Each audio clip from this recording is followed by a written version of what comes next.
de mission en Sierra Leone au sein de notre programme de microfinance Munafa. J'en profite pour vous sortir de vos zones de confinement et vous embarquer en voyage avec moi au sein des quartiers de Freetown.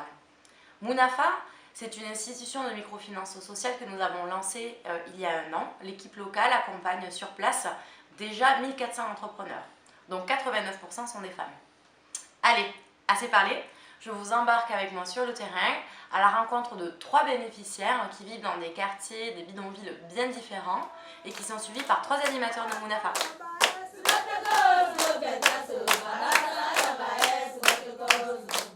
On commence par le bidonville de Kaniké. Ce quartier est vraiment tentaculaire et à la fois lumineux et sinistre. Des centaines de cahutes en tôle très serrées et partout autour, des tas d'ordures et des mares d'eau croupie. Alice, c'est une restauratrice de rue. Chaque matin, elle se lève très tôt pour cuisiner et vendre des beignets. Ces préparations sont achetées par toutes les mamans du quartier pour la gamelle de leurs enfants qui partent à l'école. C'est la bonne heure. Les clients affluent, les ventes sont bonnes. Abbas, l'animateur d'Alice, vient lui rendre visite. Il profite d'une accalmie pour faire le point avec elle sur son prêt, son activité, son stock, ses difficultés et ses succès. Puis c'est l'heure de la formation. Alice y participe. J'assiste à la formation sur la gestion des stocks. La formation est très interactive. Abbas permet aux bénéficiaires de s'approprier la théorie en leur proposant des exercices pratiques.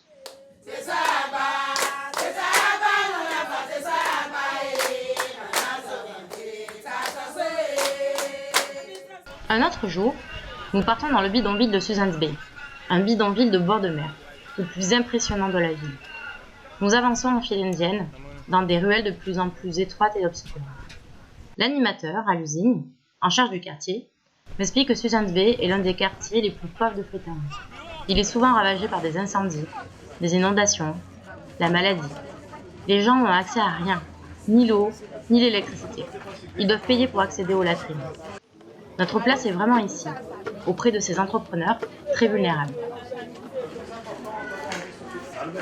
Nous arrivons sur le lieu d'une formation.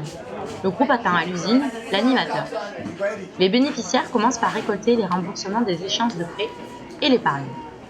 Dès les premières réunions, les entrepreneurs doivent épargner au moins 6 000 léons, à savoir 60 centimes d'euros. Et ce n'est qu'après 5 formations qu'ils peuvent accéder à un premier prêt. Ils sont nombreux à souligner la grande utilité de ce service d'épargne que nous sommes les seuls à leur proposer. Car grâce à cette épargne, ils peuvent faire face aux difficultés imprévues et éviter de piocher dans la caisse de l'activité. Leurs économies sont aussi mises à l'abri des incendies, des vols, etc. La formation commence. Je suis frappée par la concentration et l'implication de chacun. Adama, président du groupe, participe et embarque ses consoeurs. D'ailleurs, je vous présente Adama. Elle fabrique le meilleur savon du bidonville et fournit tout un réseau de revendeurs. Il y a quelques mois, un incendie a ravagé le bidonville, sa maison, ses outils de production, ses économies. Ses efforts ont été réduits ensemble. Mais grâce à l'appui de Munafa, Adama a relancé son entreprise. Adama, elle s'occupe de 6 enfants, 2 enfants biologiques et 4 autres qu'elle a pris sous son aile parce que leurs parents sont décédés ou sont en grande difficulté. Dans sa communauté, Adama est un exemple, une lumière qui répand l'espoir.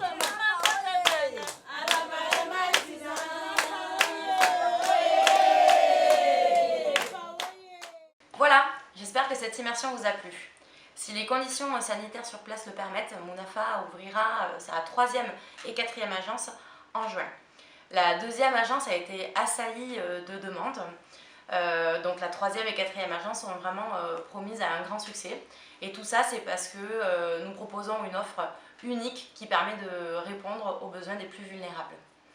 Alors, je transmets de votre part tous vos encouragements à nos bénéficiaires, mais aussi à l'équipe locale qui fait un super travail sur place dans des conditions difficiles et tout ça dans un seul objectif, permettre à ces entrepreneurs de réaliser leurs rêves, à savoir améliorer leurs conditions de vie et envoyer leurs enfants à l'école. Merci, à bientôt.